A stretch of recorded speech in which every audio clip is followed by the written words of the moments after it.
Dear students, এই private সেন্টারের পক্ষ থেকে তোমাদের সকলকে স্বাগত।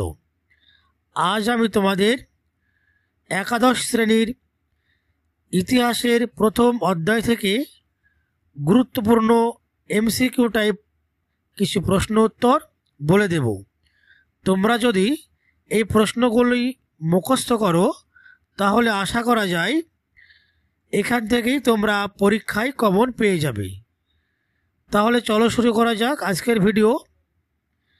দেখো, প্রত্যেকটি প্রশ্নের 4টি করে অপশান দেওয়া রয়েছে। আমি শুধুমাত্র তোমাদের উত্তরটা বলে দেব। 1 নম্বর প্রশ্ন, হিস্টোরিয়া শব্দের অর্থ হলো ড্যাশ। এটার উত্তর হবে অপশান ক, সত্যকে বের করার জন্য অনুসন্ধান করা। 2 নম্বর, ইতিহাসের জনক কাকে বলা হয়? এটার উত্তর হবে অপশান খ, হেরোডোটাসকে। 3 নম্বর, বিবর্তনবাদের জনক কাকে বলা হয়? এটার উত্তর হবে অপশান খ, ডারউইনকে। 4 নম্বর প্রশ্ন, প্রাক ইতিহাস শব্দটির অর্থ কী? এটার উত্তর হবে অপশান গ, যে সময় লিখিত বিবরণী ইতিহাস রচনার প্রধান উৎস ছিল না। 5 নম্বর, প্রাগৈতিহাসিক যুগের ইতিহাসের প্রধান উপাদান হল ড্যাশ। এটার উত্তর হবে অপশান খ, জীবাশ্ম। 6 নম্বর, 1833 খ্রিস্টাব্দে ফরাসি ভাষায় প্রাক ইতিহাস শব্দটি প্রথম ব্যবহার করেন কে? এটার উত্তর হবে অপশান খ, পল তুর্নাল। 7 নম্বর, ইংরেজিতে প্রিহিস্ট্রি কথাটি প্রথম ব্যবহার করেন কে? এটার উত্তর হবে অপশান ঘ, ড্যানিয়েল উইলসন। 8 নম্বর, মানুষ প্রথম ব্যবহার করত ড্যাশ। এটার উত্তর হবে অপশান গ, পাথরের হাতিয়ার। 9 নম্বর, প্রাচীন প্রস্তর যুগে আবিষ্কৃত প্রথম হাতিয়ারের নাম কি? এটার উত্তর হবে অপশান গ, হাত কুঠার। 10 নম্বর, হোমো ইরেক্টাস মানব প্রজাতির অস্তিত্ব ছিল ড্যাশ। এটার উত্তর হবে অপশান ক, প্রাচীন প্রস্তর যুগ। 11 নম্বর, প্রাচীন ভারতে সর্বপ্রথম কোন শস্যের চাষ হয়? এটার উত্তর হবে যব। 12 নম্বর, নব্যপ্রস্তর যুগে বিপ্লব কথাটি প্রথম উদ্ভাবন করেন কে? এটার উত্তর হবে অপশান খ, গর্ডন চাইল্ড। 13 নম্বর, কে প্রথম মেহেরগড় সভ্যতা আবিষ্কার করেছিলেন? এটার উত্তর হবে অপশান গ, জাফরাশোয়া জারিস। 14 নম্বর, মহেঞ্জোদারো শব্দটির অর্থ কী? এটার উত্তর হবে অপশান গ, মৃতের স্তূপ। 15 নম্বর, রেডিও কার্বন ডেটিং পদ্ধতির আবিষ্কর্তা কে?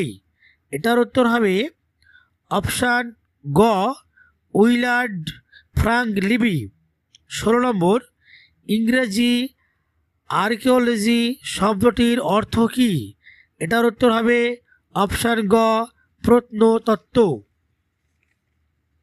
17 নম্বর, ভারতে ঐতিহাসিক যুগের সূচনা হয় কোন সময় থেকে? এটার উত্তর হবে অপশান গ, খ্রিস্টপূর্ব 6ষ্ঠ শতক। 18 নম্বর, বৃহৎ পিরামিড হলো ড্যাশ। এটার উত্তর হবে অপশান ক, খুফুর পিরামিড। 19 নম্বর, প্রাচীন সুমেরের বিশাল মন্দিরগুলিকে বলা হতো ড্যাশ। এটার উত্তর হবে অপশান গ, জিগুরাত। 20 নম্বর, প্যাপিরাস কি? এটার উত্তর হবে অপশান গ, গাছের ছাল। 21 নম্বর, কিউনিফর্ম লিপির অপর নাম কি? এটার উত্তর হবে অপশান ঘ, কোণাক্ষর লিপি। 22 নম্বর, প্রাচীন সুমেরের লিপির নাম কি? এটার উত্তর হবে অপশান ক, কিউনিফর্ম লিপি। 23 নম্বর, প্যালিওগ্রাফি বলা হয় ড্যাশ। এটার উত্তর হবে অপশান ক, লিপির বিষয়বস্তু অধ্যয়নকেই। 24 নম্বর, অর্থশাস্ত্রের লেখক কে? এটার উত্তর হবে অপশান খ কৌটিল্য। 25 নম্বর হর্ষচরিত গ্রন্থটি রচয়িতা কে? এটার উত্তর হবে অপশন ক বাণভট্ট। 26 নম্বর এইচ কথাটির পূর্ণ রূপ কি? এটার উত্তর হবে আফটার হিজরত। 27 নম্বর হিজরি সন প্রবর্তিত হয়েছিল কত খ্রিস্টাব্দে? এটার উত্তর হবে অপশান গ 600 দুঃখিত অপশান খ 622 খ্রিস্টাব্দে। 28 নম্বর ক স্তম্ভের সঙ্গে খ স্তম্ভ মেলাও। ক স্তম্ভে দেওয়া আছে 1 নম্বর অলবিরুনি, মিনহাজ উস সিরাজ, জিয়াউদ্দিন বর্ণী ও 4 নম্বরে আমির খসরু। আর খ স্তম্ভে দেওয়া আছে এ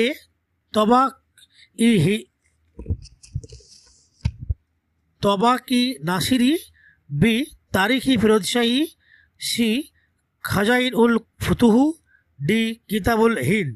এটার উত্তর হবে খ অপশান খ, অর্থাৎ 1 নম্বরের সঙ্গে ডি এরটার মিল হবে, অর্থাৎ অলবিরুনির সঙ্গে হবে কিতাব অল হিন্দ, 2 এর সঙ্গে হবে এ মিনহাজ ও সিরাজ, এর সঙ্গে তবাক ই নাসিরি, আর এ সঙ্গে হবে 3, অর্থাৎ অলবিরুনির সঙ্গে হবে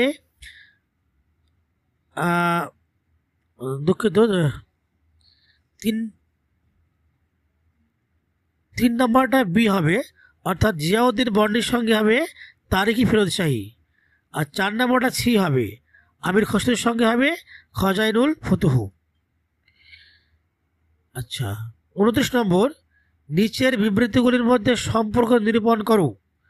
1 নম্বর বিবৃতি এলাহাবাদ প্রশস্তি রচয়িতা হলেন হরিসেন। বিবৃতি 2 হরিসেন গুপ্ত সম্রাট দ্বিতীয় চন্দ্রগুপ্তের সমকবি ছিলেন। এখানে বিকল্প সমূহের সঙ্গে 4টি উত্তর দেওয়া আছে, তার মধ্যে উত্তর হবে গয়েরটা, অর্থাৎ বিবৃতি 1 সঠিক কিন্তু বিবৃতি 2 ভুল। 30 নম্বর পর্যায়ক্রমে ইতিহাসের যুগগুলি হলো ড্যাশ। তার উত্তর হবে অপশান খ, প্রথমে প্রাকৈতিহাসিক যুগ, তারপর প্রায় ঐতিহাসিক যুগ, মধ্যযুগ ও শেষে আধুনিক যুগ।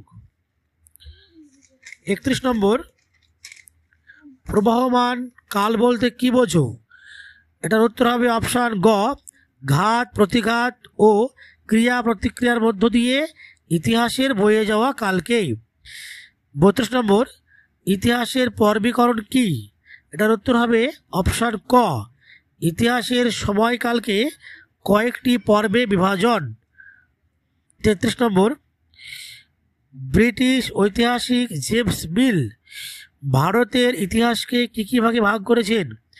এটার উত্তর হবে অপশান গ হিন্দু, মুসলিম, ব্রিটিশ। 34 নম্বর ইতিহাসে রৈখিক কালচেতনা কি? এটার উত্তর হবে অতীত থেকে বর্তমানের মধ্য দিয়ে অবিচ্ছিন্নভাবে ভবিষ্যতের দিকে যাওয়া। 35 নম্বর আকবরনামা গ্রন্থটি রচনা করেন কে? এটার উত্তর হবে অপশান ঘ আবুল ফজল। 36 নম্বর আমির খসরু কে ছিলেন? এটার উত্তর হবে অপশান গ সুলতানি যুগের ঐতিহাসিক। 37 নম্বর ইন্ডিকার রচয়িতা কে ছিলেন? এটার উত্তর হবে অপশান ক মেগাস্থিনিস। 38 নম্বর কলহনে রাজতরঙ্গিনী গ্রন্থ থেকে কোন রাজ্যের ইতিহাস জানা যায়? এটার উত্তর হবে অপশান গ কাশ্মীর। 39 নম্বর মুদ্রার পঠন পাঠন সংক্রান্ত বিদ্যাকে বলা হয় ড্যাশ। এটার উত্তর হবে নিউমিসমেটিক্স, অপশান ঘ নিউমিসমেটিক্স। 40 নম্বর অর্থাৎ সর্বশেষ কোশ্চেন আমির খসরু রচিত গ্রন্থটির নাম কি? এটার উত্তর হবে অপশান গ কিরান উস সদাইন। এই 40টা প্রশ্ন যদি তোমরা ভালো করে মুখস্থ করো, আশা করছি এখান থেকে তোমরা পরীক্ষায় সব কমন পেয়ে যাবে। তাহলে আজকের ভিডিও এখানে শেষ করছি। তোমরা যারা এই চ্যানেলে নতুন তারা অবশ্যই চ্যানেলটি সাবস্ক্রাইব করে দেবে এবং লাইক কমেন্ট শেয়ার করে দিবে। সাবস্ক্রাইব করার পর পাশের বেল আইকনটি প্রেস করে দিবে, যাতে পরবর্তী ভিডিওগুলো তোমরা পেয়ে যাও।